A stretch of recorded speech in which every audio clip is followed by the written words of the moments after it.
Inshallah. So he starts first with something that you are familiar with in Akhlaq lectures, several times we had explained about what is khulq. Khulq, as you know, and in Arabic we have khalq and khulq. Khalq is your physical creation. Khulq is your moral character. When we look at a mirror, it's good to say that, oh Allah, in the way that you made my creation good, please make my akhlaq good.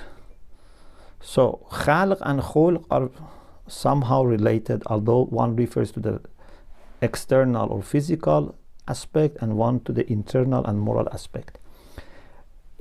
If a trait of character becomes somehow permanent to the extent that without being in need of thinking and calculating, you can quickly decide and do it, this is then considered as a malakah. And sometimes khulq means a malakah, like generosity, sakhawat, that you are so used to it that you can show generosity, and even if you don't have money, you can be still generous because you want to give, you want to share. And then he says that sometimes people have these traits of character by somehow their upbringing or childhood, or somehow maybe they get it by their disposition, by their own nature. Every person has a kind of, we have a human nature which is common, but every person has also his own nature, a kind of his own mizaj or disposition. So you see, even you may find among your own children or your siblings, the same family, the same upbringing, but some people from childhood are different. Some are more brave, some are more maybe precocious, some are very generous, some are not very generous. So sometimes it's the way they are somehow shaped. I don't want the way they are made by Allah, but the way they are formed. Sometimes it's by their own practice, by their own reflection, by their own repetition, they get it. And they are always possible to change. When we say permanent, and he also repeats here that it doesn't mean that you cannot change. As long as you are in dunya, you can change. But there is a long-term impact unless you really decide to uproot them. And then he says that we have 4 types of virtues for human soul. One is hikmah, wisdom. One is iffat, chastity and modesty. One is Shaja'at, bravery. And one is Adalat, justice. Those of you who have studied self-development, you know that we said that in the philosophical ethics, they used to say that we have 3 faculties. Faculty of rationality, and the balance is wisdom. Faculty of appetites, al-quwwatu shahaviyya, the balance is iffat, modesty and chastity. Faculty of anger, the balance is bravery, Shaja'at. And then if you have managed to strike balance in all these 3, you have Adalat, justice. Here is the balance in all aspects of your soul.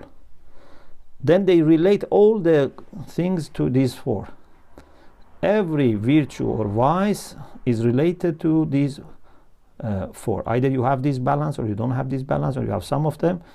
And if you look at like Miraj al-Sa'ada, you see how he relates all the virtues and vices to these 4. And then he says, we don't go into this discussion. It is out of the boundaries of this book.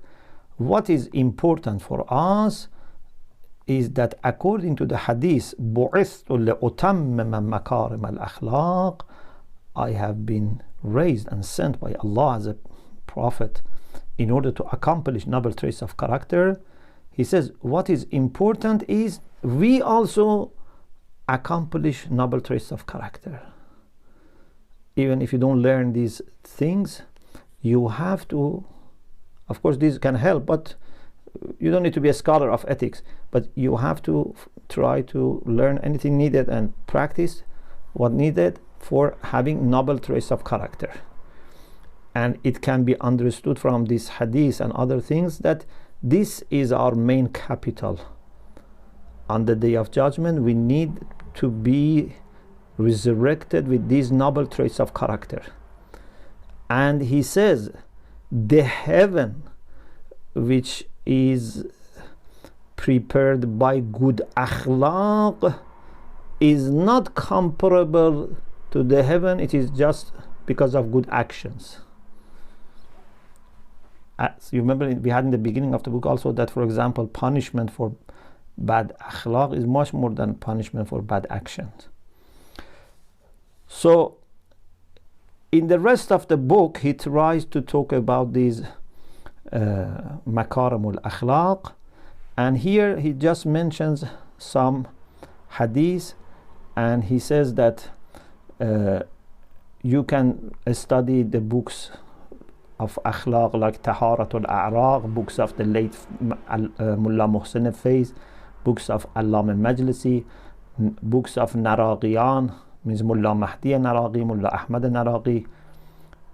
They have, Miraj al-Sa'adat, Jam' al-Sa'adat, and benefit from these books. But if you think you don't need, so it means that you are ignorant, and you have to treat your ignorance. Anyone who thinks, I don't need, to learn these things, and I don't need to work on my akhlaq, this is the greatest symptom of being in need. If someone says, I don't need, he needs more. Imam Sadiq alayhi salam said, إن الله خص رسوله صلى الله عليه وآله بمكارم الأخلاق فامتحنوا أنفسكم. Allah subhanahu wa ta'ala has given Makarimul Akhlaq to his Prophet, and it is something that was especially given to him.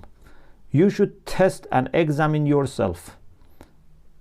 فَإِنْ كَانَتْ فِيكُمْ, if you have also these things, فَحْمِدُ اللَّهِ وَارْغَبُوا إِلَيْهِ فِي الزِّيَادَةِ مِنْهُ. If you have it, praise Allah and ask Allah to give you more. If you don't have it, then you have to work hard.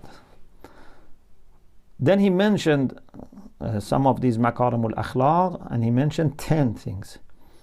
Al-Yakeen wal-Qana'at wal-Sabr wal-Shukr wal-Hilm wa-Husnul Khulq, Husnul Khulq wal-Sakha wal-Gherat wal-Shaja'at wal-Moru'aat.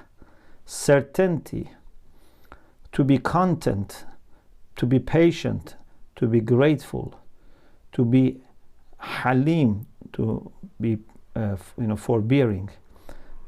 Husnul Khulq, good temperedness. Sakha, generosity. Gherat, positive kind of jealousy that you want to protect. Shaja'at, bravery, and Moru'aat, to be noble and honourable and gentle person. So in some hadith, instead of Hilm is Rida, pleasure, to be pleased with Allah's will. So these are some of the Makarimul Akhlaq that Rasulullah had, and we should see if we have them, alhamdulillah, and ask for more. If we don't have them, then we have to treat ourselves. In another hadith, Imam Sadiq alayhi salam said, "Alaykum bimakarimil akhlaq, fa inna Allah azza wa jalla yuhibbuha." You must make sure that you have noble traits of character, because Allah loves them. Wa iyyakum wa madham al af'al, and be very careful about those actions that are blameworthy. Fa inna Allah yubghiduha. Allah subhanahu wa ta'ala dislikes them. And then Imam said, wa alaykum bi husnul khulq. You must have good akhlaq, good temper. فَإِنَّهُ يَبْلُقُ بِصَاحِبِهِ دَرَجَةَ الصَّائِمِ الْقَائِمِ. With good akhlaq, be a kind, caring, nice person with others, Allah would take you to the degree of a person who is always fasting and always doing Salatul Layl. Of course, if someone has good akhlaq and does these, then you can see what's the grade. Imam Baqir alayhi salam said, "Inna akmal al-mu'minina imanan ahsanuhum khulqan." The best believers in iman, those who have the most complete and perfect iman, are those who have best akhlaq. And Rasulullah also is quoted as saying that on the day of judgment, nothing will be put on the scale which is more than Husnul Khulq. So,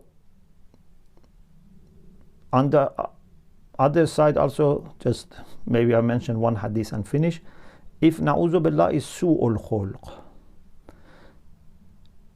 inna su'al khulq la yufsidul iman. If we have bad temper, it would corrupt iman like putting vinegar into honey. It corrupts the honey. Bad akhlaq also does this with iman.